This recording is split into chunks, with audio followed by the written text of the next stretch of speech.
이 시간 주께서 예비하신 은혜의 말씀 선포해 주시기를 간절히 바라고 은혜 받고 돌아가시기를 원합니다. 네, 오늘 우리가 함께 살펴볼 하이델베르크 요리문답은 24문과 25문입니다. 혹시 들어오실 때 받으셨을 텐데요. 그 종이에 나와 있는 24문답과 25문답을 저와 함께 읽어보시겠습니다. 제가 24문답 질문을 읽으면 이제 답을 읽어주시면 되는데, 오늘은 특이하게 첫째, 둘째, 셋째가 있지 않습니까? 그래서 제가 첫째 하면 읽어주시고 둘째 하면 읽어주시고 이렇게 하시면 좋을 것 같습니다. 제가 24문 질문을 읽겠습니다. 이 조항들은 어떻게 나누어집니까? 세 부분으로 나누어집니다. 첫째, 성부 하나님과 우리의 창조. 둘째, 성자 하나님과 우리의 구속. 셋째, 성령 하나님과 우리의 성화에 관한 것입니다. 25문입니다. 오직 한 분 하나님만 계시는데 당신은 왜 삼위 곧 성부, 성자, 성령을 말합니까? 왜냐하면 하나님께서 자신을 그의 말씀에서 그렇게 계시하셨기 때문입니다. 곧 이 구별된 삼위는 한 분이시요 참되고 영원하신 하나님이십니다. 네, 오늘은 하이델베르크 요리문답 8번째 시간입니다. 우리가 오늘 읽은 대로 24, 25문답을 생각해 볼 텐데요. 지난번에도 저희가 사도신경을 낭독했었죠. 그래서 오늘은 그 사도신경의 서론격이라고 할 수 있겠습니다. 오늘은 그 믿음의 내용이라고 하는 사도신경을 본격적으로 다루기에 앞서서 사도신경이 어떻게 이루어져 있는지를 우리에게 가르쳐주고 있고, 그 구조인 세 구조, 성부와 성자와 성령의 이 세 구조로 나눠진 사도신경에서 우리가 삼위 하나님이 분리되어 계신 것이 아니라 한 분 하나님이시다라는 것을 우리에게 가르쳐주고 있습니다. 사도신경은 우리가 24문에서 본 것처럼 하나님에 대한 고백이에요. 그리고 이 고백은 세 부분으로 나눠져 있죠. 첫째 성부, 둘째 성자, 셋째 성령입니다.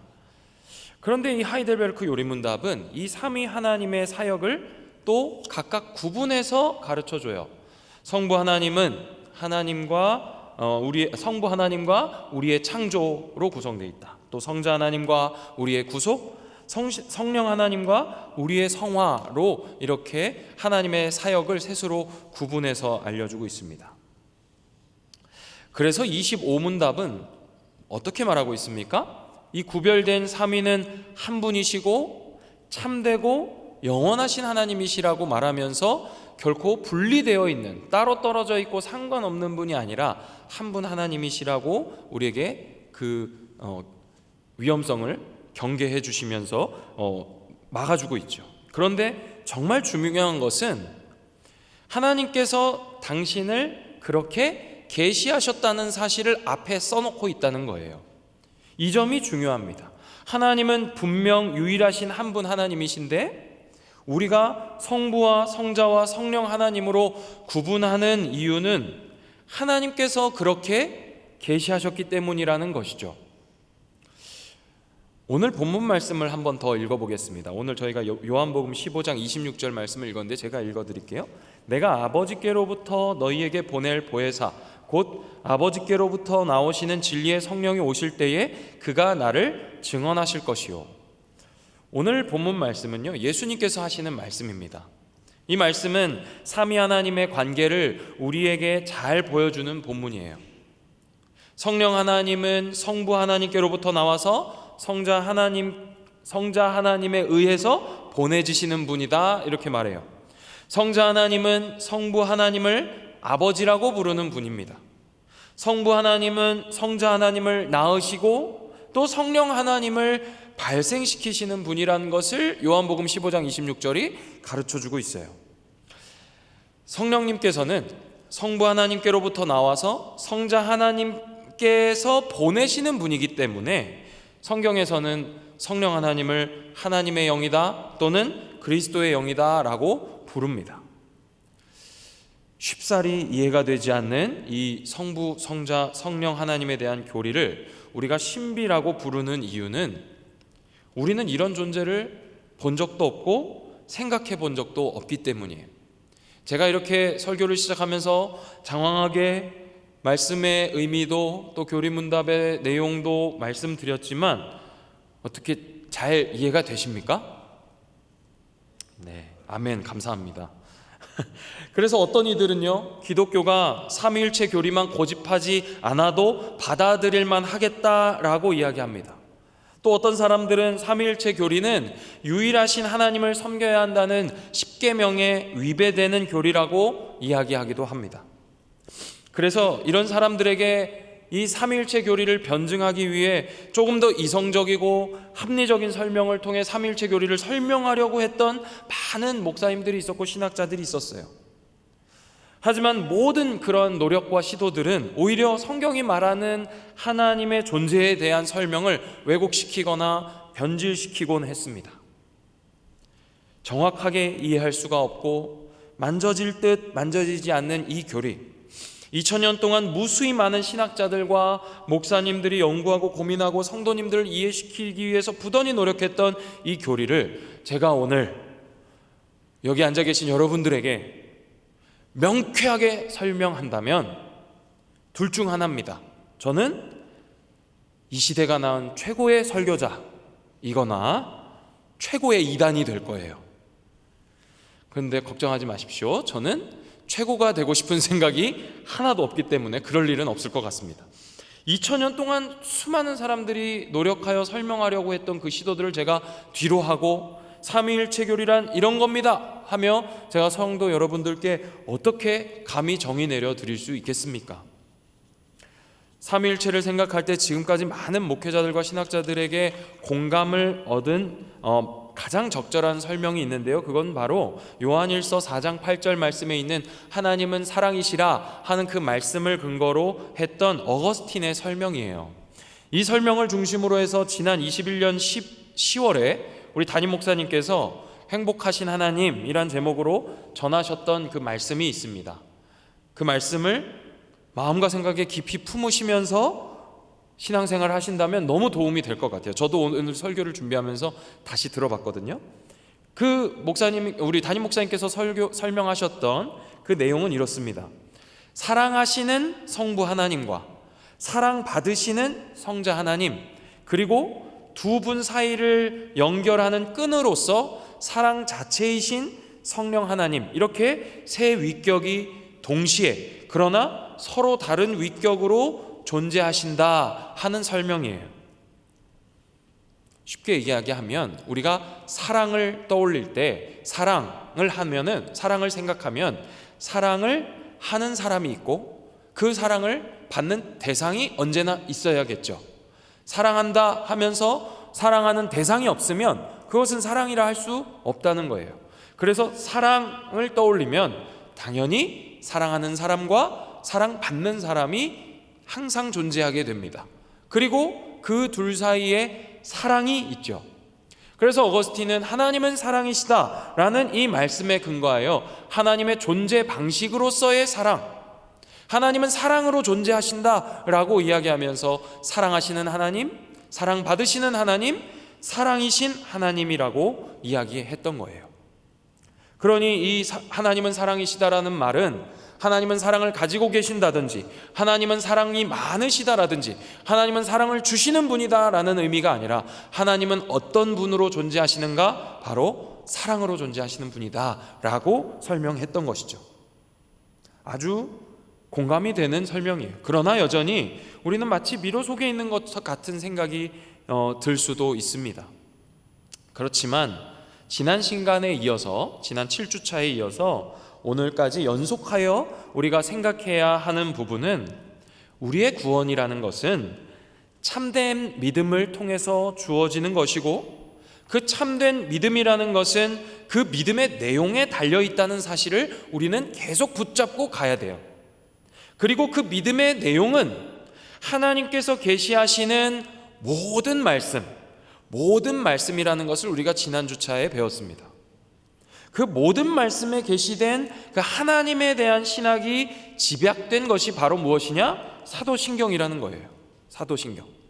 사도신경을 우리의 믿음의 내용으로 고백해야 된다고 할 때 우리는 이 사도신경에 나타나 있는 분리된 삼위 하나님, 그러나 한 분이신 이 하나님에 대한 이 신앙을 믿음으로 받아들여야 한다는 것입니다. 그렇다면 오늘 우리는 이 신앙 고백이 우리에게 요구하는 것이 무엇인지를 생각해 봐야 할 필요가 있겠죠. 나아가서 오늘 우리가 사는 이 시대에도 여전히 우리의 이 고백이 유효하다면 어떤 점에서 이 고백이 유효한지도 생각해 봐야 되겠습니다. 삼위 하나님의 각 사역은 이제 우리가 앞으로 계속 하이델베르크 문답을 통해서 살펴보면 좋을 것 같고요. 오늘은 이 교리를 통해서 딱 한 가지만 집중해서 생각해 보겠는데요. 바로 이 삼위일체 교리가 우리에게 제시하고 주목하게 하는 그 교훈이 무엇인가 하는 겁니다. 삼위일체 교리는 우리가 더 이상 우리 자신이 아니라 하나님을 주목하도록 하는 신앙 고백이에요. 다시 한번 말씀드릴게요. 삼위일체 교리는 우리가 더 이상 우리 자신이 아니라 하나님을 주목하도록 하는 신앙 고백입니다. 사도신경은 하나님이 누구시고 그가 무슨 일을 하셨고 무슨 일을 하고 계시고 또 앞으로 무슨 일을 하실 것인지에 대한 고백이라고 했어요. 그렇다면 과연 우리는 하나님이 누구시고 무엇을 하시는지에 얼마나 많은 관심을 가지고 살아가고 있습니까? 그리고 그 관심이, 그 하나님을 향한 그 관심에서 끝나지 않고 실제 우리 신앙생활에까지 어떻게 이어지고 있을까요? 우리의 고백과 실제 신앙생활이 얼마나 연결되어 있느냐 하는 질문입니다.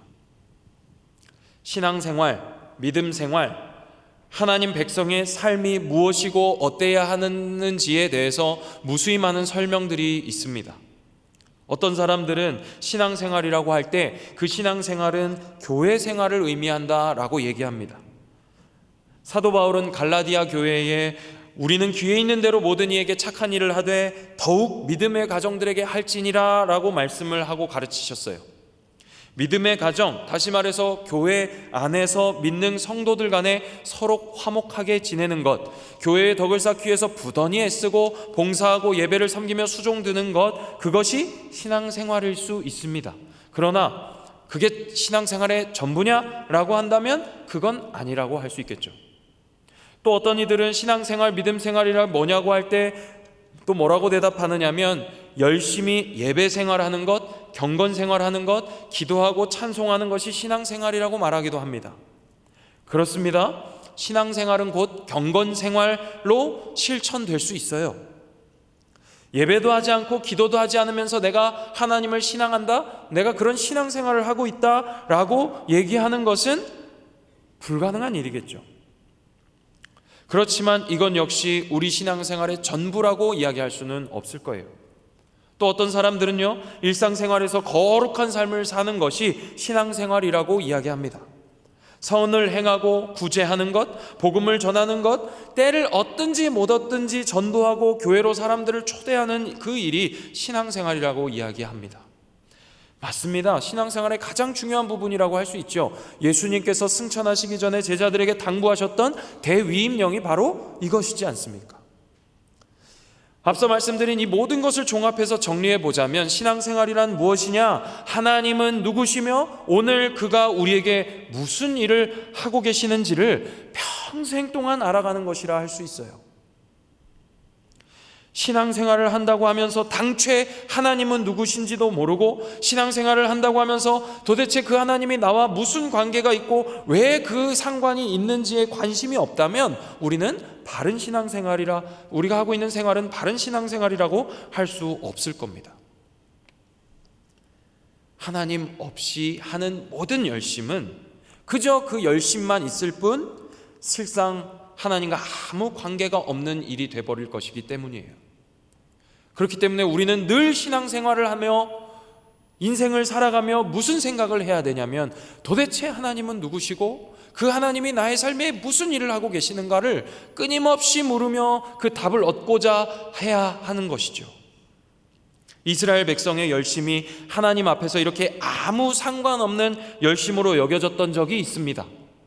이사야 1장 11절부터 15절인데요. 우리 자막을 보시면서 저와 한번 교독하겠습니다. 제가 11절을 읽고 마지막 절은 함께 합독하겠습니다. 여호와께서 말씀하시되 너희의 무수한 재물이 내게 무엇이 유익하뇨? 나는 순양의 번제와 살찐 짐승의 기름에 배불렀고 나는 수송아지나 어린 양이나 순염소의 피를 기뻐하지 아니하노라. 너희가 내 앞에 보이러 오니 이것을 누가 너희에게 요구하였느냐? 내 마당만 밟을 뿐이니라. 헛된 죄물을 다시 가져오지 말라. 분향은 내가 가증히 여기는 바요 월삭과 안식일과 대회로 모이는 것도 그러하니 성회와 아울러 악을 행하는 것을 내가 견디지 못하겠노라. 내 마음이 너희의 월삭과 정한 절기를 싫어하나니 그것이 내게 무거운 짐이라 내가 지기에 곤비하였느니라. 우리 함께 읽겠습니다. 너희가 손을 펼 때에 내가 내 눈을 너희에게서 가리고 너희가 많이 기도할지라도 내가 듣지 아니하리니 이는 너희의 손에 피가 가득함이라. 하나님께서는 하나님이 누구신지 어떤 뜻과 계획을 가지고 계시고 하나님의 백성이 어떠해야 하는지에 관심을 두지 않고 그저 열심을 가지고 헛되이 한 노력에 대해서 이렇게 반응하고 계시는 거예요.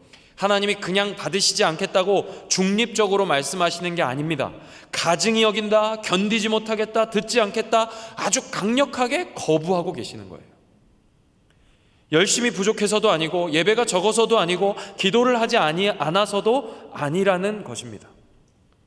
우리가 간혹 진인사 대천명, 지성이면 감천이라는 식의 신앙생활을 우리의 신앙생활에 적용할 때가 있습니다. 그러나 그것은 성경적이지 않을 뿐만 아니라 하나님께서 기뻐하시는 신앙이 아니라는 사실을 우리는 똑똑히 기억해야 돼요.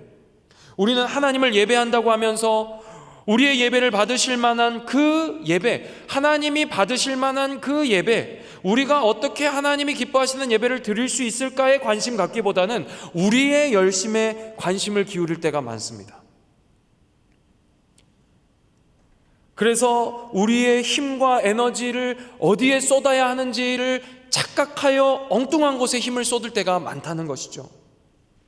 하나님께서는 이스라엘의 희생제사를 희생제사가 아니라 그저 손에 피를 묻힌 희생으로만 여기고 계신다는 것을 우리가 가볍게 여겨서는 안 된다는 겁니다.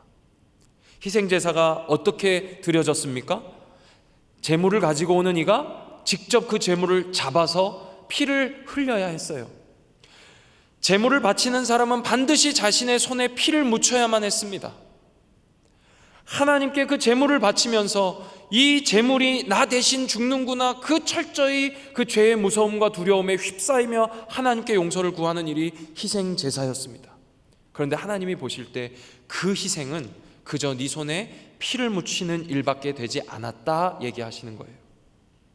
우리가 우리의 구원을 위해서 진짜 관심을 가져야 할 대상은 누구일까요? 바로 우리 하나님이시라는 거예요. 그런데 오늘날 우리는 지나칠 만큼 우리 자신에게 너무 많은 관심을 가지고 살아갑니다. 많은 사람들이 구원을 이야기하지만 구원하시는 분에 대한 관심보다 구원받을 우리에 대해서 관심을 갖습니다.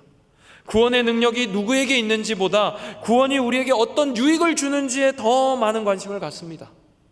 그래서 사도신경이 우리의 구원에 대한 내용인데 왜 하나님에 관해 말해야 하는지 의문을 갖기도 합니다. 우리 구원을 위한 길이 제일 먼저, 우리의 구원을 위한 길이 제일 먼저 서술되어야 할 것 같고 어떻게 하면 구원을 받을 수 있는지 말해야 할 것 같습니다. 그리고 우리는 어떤 사람들인지 우리의 존재에 대해 설명해야 하는 것이 마땅할 것처럼 여겨집니다. 그래야 우리의 구원에 대해 말하는 것이라 할 수 있지 않겠느냐 반문하기도 하죠. 그래서 때로는 하나님의 말씀을 듣는 시간에도 하나님에 관한 이야기보다 사람에 대한 이야기에 더 많은 관심을 기울이는 것이 사실이죠.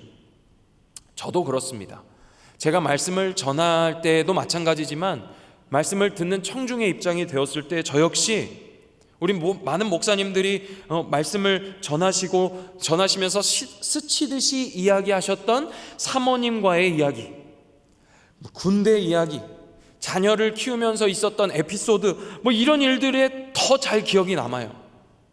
그래서 예배를 마치고 돌아가는 길에 목사님들 만나고 어떻게 그랬으냐 그러면서 너무 재밌다고 하며 엉뚱한 얘기에 더 박수를 치며 기억하고 이야기하는 제 모습을 볼 때가 많습니다.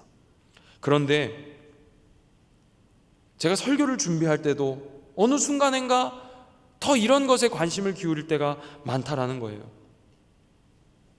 그뿐 아니죠. 요즘 우리가 듣는 대부분의 설교들은 이상하리만큼 실용적이고 실제적이고 실천적이고 그래서 뭐? 라는 질문에 답하려고 애를 쓰는 설교들 뿐이에요. 저도 그렇다니까요. 우리의 현실, 이 시대, 이 세상 속에서 나에게 필요한 전략, 신앙이 당신의 삶에 이렇게 도움이 됩니다 하는 것을 알려주려고 그것에 더 많은 고민을 하는 제 모습을 발견할 때가 많아요.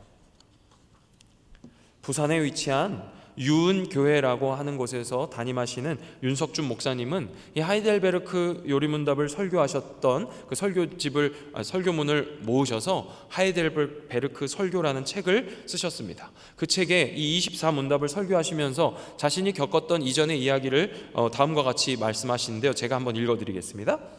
예전에 사역했던 교회들에서 제가 지적을 많이 받았던 것 중에 하나가 성도들이 듣기 원하는 메시지를 말하지 않는다는 점이었습니다. 오늘날 많은 성도가 설교 시간에 사람에 대한 이야기를 듣고 싶어 합니다. 자신의 삶의 문제를 해결할 방법을 듣고 싶어 하는 것입니다. 상처받은 사람은 자기를 위로해 줄 이야기를 듣고 싶어 합니다. 종교적 갈망을 갖고 있는 사람은 뭔가 종교적 안도감을 충족시켜 줄 이야기를 듣고 싶어 합니다. 대부분의 성도들은 하나님이 어떤 분이신가 보다는 그 하나님이나 종교가 자신에게 어떤 만족감을 줄 것인가에 관심을 갖고 있습니다. 제가 이 부분을 읽는데 제 자신을 반성하지 않을 수가 없었습니다. 비록 우리가 기복신앙은 아니더라도, 은사주의를 추구하지는 않는다 하더라도, 신앙생활을 꾸준히 잘해나가고 있는 거룩한 사람이라 할지라도 그 사람이 죽어서 갈 천국에만 관심을 가지고 나의 구원에만 집중하고 오로지 자기의 그 거룩함과 경건생활에만 관심을 가지면서 신앙생활을 하고 있다면 그는 하나님께는 관심과 사랑을 드리지 못한 채 그저 종교생활을 하고 있는 것인지도 모르겠습니다. 그토록 살아서 주를 만나기 원했던 사도 바울은 주께 받은 사명을 마치기 위해서라면 자기 생명조차도 아끼지 않겠다고 할 만큼 하나님 나라와 그 뜻을 위해 최선을 다했던 사람이에요. 내가 살아서 주를 만나고 싶다고 이야기했던 바울이지만 내가 주님의 나라를 위해서라면, 그 사명을 마치기 위해서라면 이 생명도 아깝게 여기지 않겠다라고 얘기했던 사람이라고요. 우리 역시 하나님 나라와 그 뜻이 무엇인지 알아가는 일에, 그 나라가 이 땅에 이루어지기 위한 그 일에 우리가 집중한다면 우리가 주목해야 할 것이 무엇이겠습니까? 그저 내가 하나님의 말씀 가운데서 취사 선택해서 나의 필요와 이해에 따라 선택적으로 받아들이는 것이 아니라 우리는 말씀의 모든 것을 믿어야 합니다. 그것이 하나님의 계시를 의존하여 생각하는 바른 태도예요. 우리나라에는 메시지 성경의 저자로 잘 알려져 있는 유진 피터슨 목사님은 삼위일체 교리의 의의에 대해서 다음과 같이 이야기했습니다. 우리 화면을 보시고 한번 들어보십시오. 하나가 셋과 같다거나 셋이 하나와 같다는 식의 숫자 노름으로는 삼위일체를 이해할 수 없다. 삼위일체는 산수와 전혀 상관이 없다.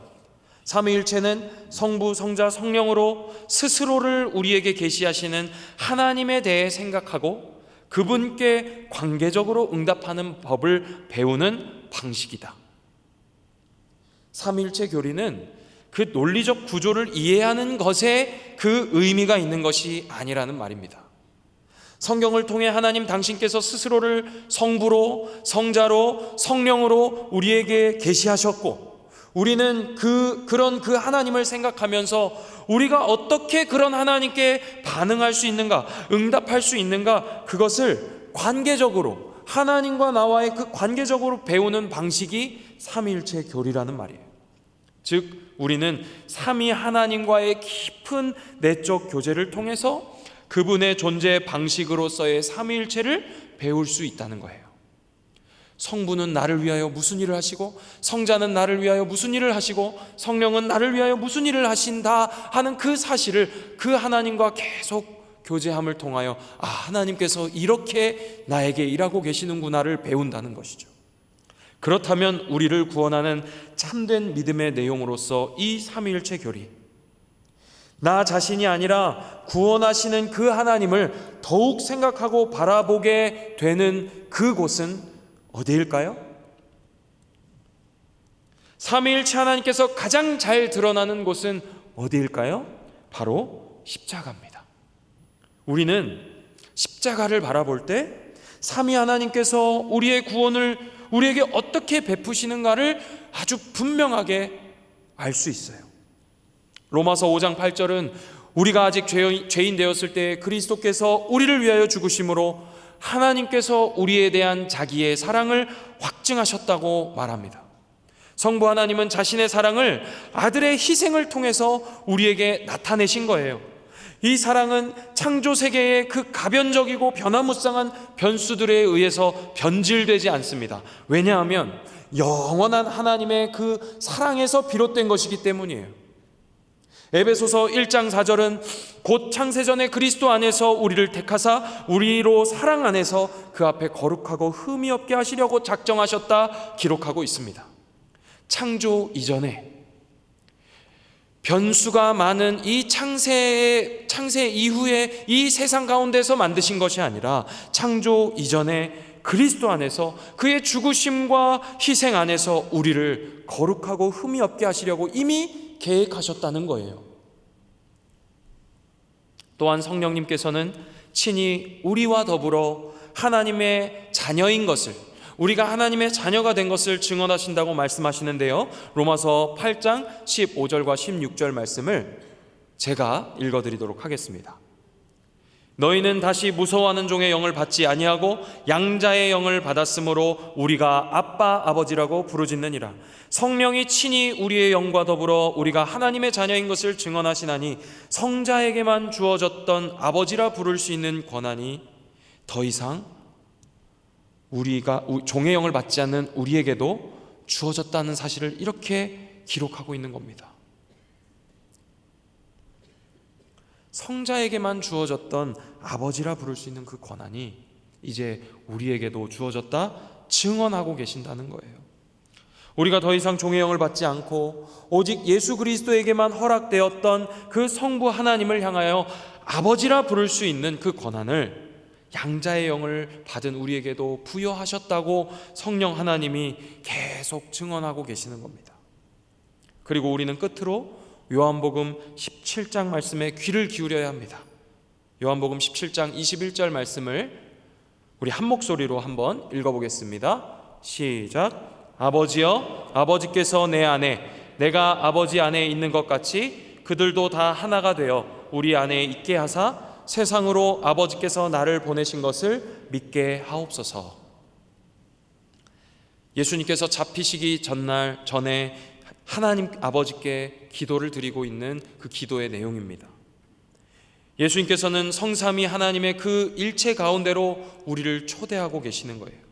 우리에게 그 믿음을 주시라고 아버지 하나님께 간구하시면서 그 믿음을 통하여 하나가 된 우리가, 교회인 우리가 삼위 하나님의 그 연합에 들어갈 수 있도록 아버지께 간구하고 계시는 거예요.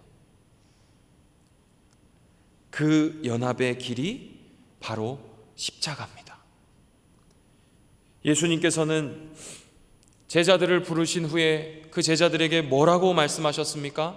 나를 따라오려거든 자기를 부인하고 자기 십자가를 지고 나를 따를 것이니라 말씀하셨습니다. 우리는 십자가를 바라보면서 이제 더 이상 그 십자가의 두려움과 공포스러움에 두려워 떨 필요가 없게 된 거예요.